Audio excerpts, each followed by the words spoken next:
For 20 years, every single Thanksgiving, Robert Miller set an extra plate at his dinner table. No one ever sat there, but he never put it away.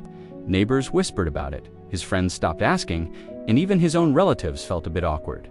But to Robert, that chair wasn't empty, it was waiting. Robert was a retired factory worker living a simple, predictable life in a quiet Pennsylvania town.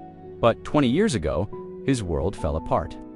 His son Michael was 18, full of anger, and desperate to escape a town he felt was suffocating his dreams. Their arguments were constant about college, money, and responsibility. One night, after a particularly bitter fight, Michael screamed, "I don't need you, I'll make it on my own." Tired and stubborn, Robert shot back, "Then go, but don't come back when life gets hard." Michael left that night, no goodbye, no hug, just silence. Weeks turned into months, and months into years. At first, Robert expected a phone call, then maybe a letter. Nothing came. Pride hardened his heart. He told himself, if he wants to come back, he knows where I live. Then, tragedy struck. Robert's wife, Susan, was diagnosed with cancer. It was fast and unforgiving.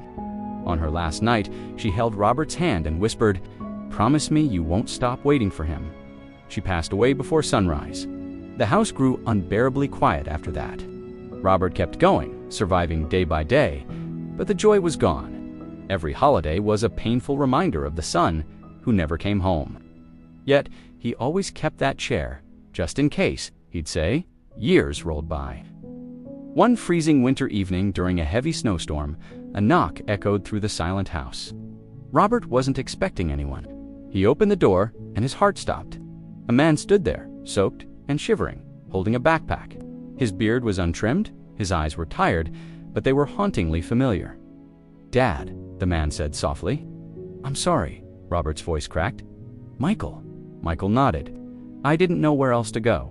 20 years of silence, anger, and love collided in that moment. Robert stepped aside.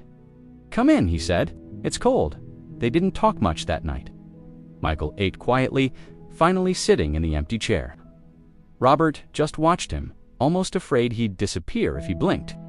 Over the next few days, the full story came out. Michael had chased big dreams in big cities. He'd had some success, but a lot more failure. Failed businesses, broken relationships, nights spent sleeping in his car. Shame was what kept him away.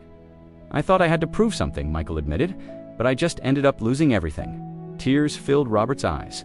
"I lost your mother," he whispered, "and I almost lost you." They cried together, two grown men, finally letting go of years of pride and pain. Michael stayed. He helped fix the creaky porch, shoveled snow, and filled the quiet kitchen with the smell of cooking. Slowly, warmth and laughter returned to the old house. One evening, Michael looked at the now-occupied chair. You kept it," he said, his voice thick with emotion. Robert simply nodded. "I never stopped believing you'd come back." Michael swallowed hard. "I didn't deserve that."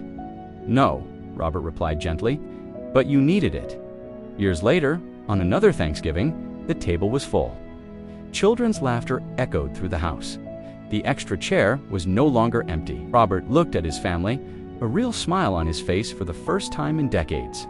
Some people think forgiveness is a sign of weakness, but it's not. It's the kind of strength that waits, the kind of love that stays, and the kind of hope that refuses to die. If there's someone you've been waiting for, or maybe someone who is waiting for you, it might not be too late. The door is still there, and that chair might just be waiting.